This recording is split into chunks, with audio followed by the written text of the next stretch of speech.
लड़की पैदा सुनने के बाद ससुराल पक्ष काफ़ी आग बबूला हो गया और काफ़ी तंग दहेज पर और काफ़ी जोर देने लगा कि तुम दहेज नहीं दोगी तो तुमको नहीं लाएंगे, तुम लड़की पैदा की है, लड़की में खर्च होता है। इस ढंग से काफ़ी उसे प्रताड़ित करने लगा, मैसेज करने लगा, वीडियो कॉल, वॉइस कॉल, ये सब करने लगा। करने के बाद लड़की को काफ़ी प्रताड़ित करता था कि तुम अगर दहेज नहीं दे पाओगी तो मर जाओ, हम अपने बच्चे का दूसरा शादी कर लेंगे। ये इसका सास का कहना था, ससुर का कहना था। देख रहे हैं केवल सच। सहरसा जिले के बलवाहाट थाना क्षेत्र के मोहनपुर पंचायत अंतर्गत हरियो गांव वार्ड संख्या 13 से एक बेहद दर्दनाक मामला सामने आया है, जहां एक 21 वर्षीय विवाहिता ने कथित तौर पर फांसी लगाकर अपनी इहलीला समाप्त कर ली। मृतका की पहचान नौहट्टा प्रखंड के हाटी गांव निवासी रोशन यादव की 21 वर्षीय पत्नी निधि कुमारी के रूप में हुई है। मृतका अपने पीछे 1 माह की मासूम बच्ची को छोड़ गई है। बताया जा रहा है कि मंगलवार की शाम निधि अपनी 1 माह की बच्ची के साथ कमरे में सोने गई थी। काफ़ी देर तक बाहर नहीं निकलने पर परिजनों को शक हुआ। जब दरवाज़ा खटखटाने पर अंदर से कोई जवाब नहीं मिला तो परिजनों ने दरवाज़ा तोड़ दिया। कमरे के अंदर का दृश्य देख सभी सन्न रह गए। निधि फंदे से लटकी हुई थी।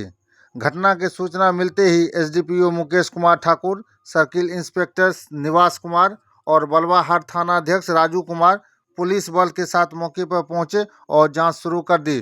पुलिस ने सबको कब्जे में लेकर पोस्टमार्टम के लिए भेज दिया, जबकि एफएसएल टीम ने भी घटनास्थल पर पहुंचकर साक्ष्य जुटाए।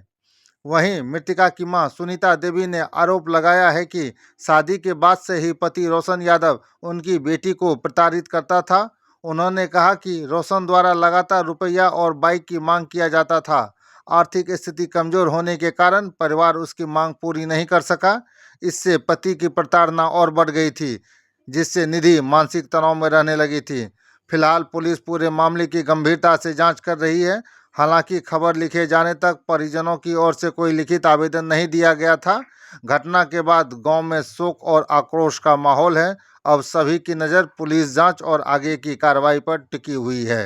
आज सुबह बलवाहाट थाना को ये सूचना मिली कि बलवाहाट के ग्राम हरियो की रहने वाली निधि कुमारी, जिनकी उम्र लगभग 21 वर्ष है, पति रोशन कुमार, इनके द्वारा फांसी लगाकर मर कर लिया गया है। सूचना मिलते ही हम लोग पुलिस पदाधिकारी से घटनास्थल पर पहुंचे हैं और उसकी टीम को भी बुलाया गया है और हम लोग सबका जो है इंटरेस्ट बनाकर हम लोग इसको पोस्टमार्टम के लिए भेज रहे हैं। घटना के कारणों के संबंध में हम लोग छानबीन कर रहे हैं और इसमें अभी आवेदन प्राप्त है और आवेदन प्राप्त करने पर हम लोग कांड दर्ज करके इसमें उचित कानूनी कार्रवाई करेंगे।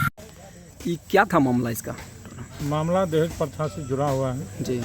1 साल पूर्व इस लड़की का शादी हुआ था। साल में 1 दिन कमियाँ है। शादी हुआ था। शादी होने के बाद दोनों ठीक ठाक रह रहा था। लड़का का घर दिल्ली में भी था और यहाँ बगल नौहट्टा प्रखंड अंतर्गत हाटी गांव में भी था। तो लड़का अपने वहाँ पूरे परिवार के साथ दिल्ली में रहता था। वहाँ कुछ दिन ठीक ठाक रहा।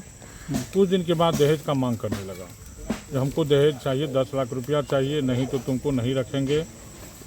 हर ढंग से प्रताड़ित करना शुरू कर दिया। उसके पूरे परिवार का लोग प्रताड़ित करना शुरू कर दिया। तब इस बात का जानकारी उनके मामा को हुआ।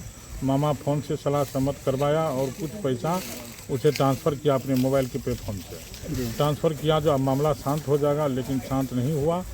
एक दिन ऐसा हुआ कि 17 मार्च को उसे दिल्ली में कहीं घुमाने गया तो लड़की को छोड़ दिया। फिर वो कहीं धसक गया।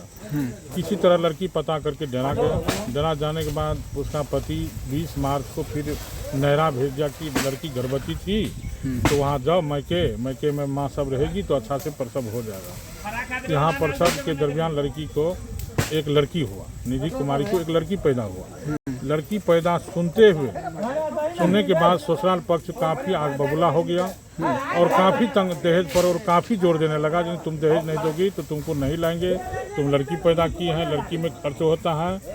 इस ढंग से काफ़ी उसे प्रताड़ित करने लगा, मैसेज करने लगा, वीडियो कॉल, वॉइस कॉल, ये सब करने लगा। करने के बाद लड़की को काफ़ी प्रताड़ित करता था कि तुम अगर दहेज नहीं दे पाओगी तो मर जाओ, हम अपने बच्चे का दूसरा शादी कर लेंगे। ये इसका सास का कहना था, ससुर का कहना था, ननद का कहना था, नंदोसी का कहना था, देवर का कहना था। इनका ससुराल में सबका मिली भगत है। सबका मिली भगत था।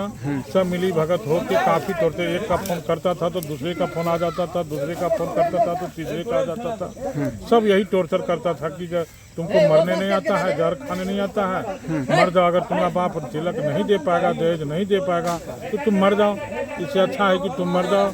तो मरने के लिए काफ़ी उस्काने का काम किया, जिससे प्रताड़ित होके वो लड़की करीब 6 साढ़े 6 के लमसम एक दरवाज़ा है, दरवाज़ा पर एक रूम है, रूम में गया बच्ची को चौकी पर लेटा दिया और अपना फंदा लटका लिया। फंदा लटकाने के बाद घर लगा लिया था। तो फिर जब माँ उसकी बाज़ार से आया तो आने के बाद बच्चा का रोने का आवाज़ सुनने के बाद हल्ला किया तो बहुत सारे ग्रामीण लोग इकट्ठा हुए। इकट्ठा होने के बाद ईंट पत्थर से उसको तोड़ा गया, केवाड़ को तोड़ा तो छिटकरी टूट गई। टूटने के बाद देखा कि फंदा से मेरा बेटी लटका हुआ। आनंद फानन में हम लोग उठा के यहाँ से सुरजा क्लिनिक ले गए, जहाँ डॉक्टर उसे मृत घोषित कर दिया।